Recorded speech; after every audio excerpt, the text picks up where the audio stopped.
The Dallas Cowboys finally made a move in free agency, and it's for a position of need heading into 2024. They have agreed to terms with linebacker Mychal Kendricks, previously with the Minnesota Vikings and most recently with the Los Angeles Chargers. All it took for the Cowboys to get one free agent in the door was nearly 72 hours of free agency, a complete change of heart from Kendricks, and a lot of upset Cowboys fans. Let's get into the video.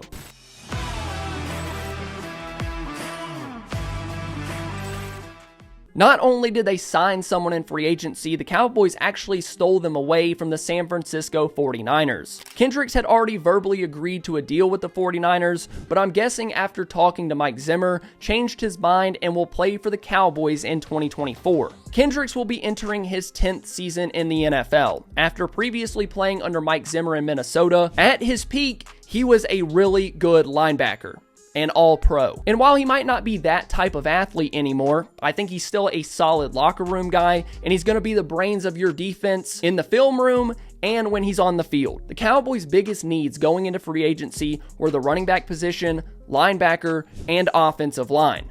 With this move, they at least filled one of those holes, and I'm glad that they did. I did not want the Cowboys to go into this draft with such a depleted linebacker room. It was a position where it felt like they had to make a move, and make a decent move. And of the free agents still left after day 3, I think Kendricks was the better option amongst most of them, especially when you take into account what Dallas would be willing to pay. Even if he isn't the player that he was in his prime, Kendricks still has a bit left in the tank. At 32 years old, he's still a cerebral player that can command a defense. With the Chargers in 2023, he played 847 total snaps, had 117 tackles, 3.5 sacks, 6 passes defended, 7 tackles for loss, 7 quarterback hits, and 1 forced fumble. He still has a great ability to diagnose offensive schemes and react to what's happening in front of him. He's still a very good run-stopping linebacker, something that the Cowboys have struggled with for years now. I'd be willing to bet that he actually improves the defense in that area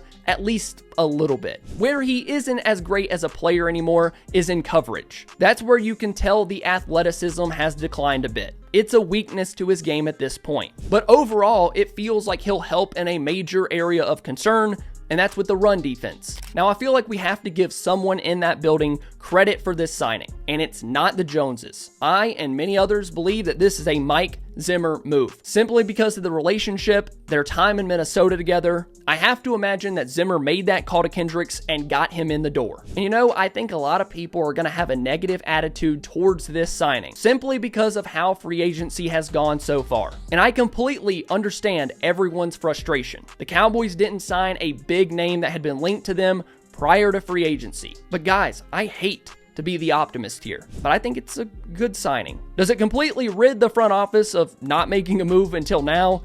Absolutely not. But at least they did something that maybe could improve this team just a little bit. And I like it for a couple of reasons. Reason number 1 is the connection to Mike Zimmer. Kendricks knows how Zimmer is. He's played under his defenses a ton. I think that relationship is going to help a lot of younger guys in that room grow into this scheme and what he's asking from that unit week in and week out. Reason number 2, Cowboys filled a big hole on this defense. It was going to be abysmal if the Cowboys went into this draft with Damone Clark and pretty much a rookie linebacker in DeMarvion Overshown. And I say rookie linebacker because he hasn't played a legitimate snap of NFL football yet. Plus, he's coming off the ACL. With Kendricks, you're at least getting somebody that can fill that gap in 2024. Hopefully, this keeps the Cowboys from reaching really hard in this upcoming draft. You don't want them taking a 3rd round linebacker in the 2nd round simply because they're afraid that that guy is going to get away. And not only drafting that player, but needing them to be a pretty big contributor in 2024. It's just a recipe for disaster. And then reason number 3. I think Kendricks is still a pretty good player. I know he's 32. That's not young by any means in football years. But when you compare what you got last season from your linebackers, I think this is an upgrade for that unit. Now, PFF is certainly not the football Bible, but here's a comparison between Damone Clark's PFF grade from 2023 and Mychal Kendricks. As you notice,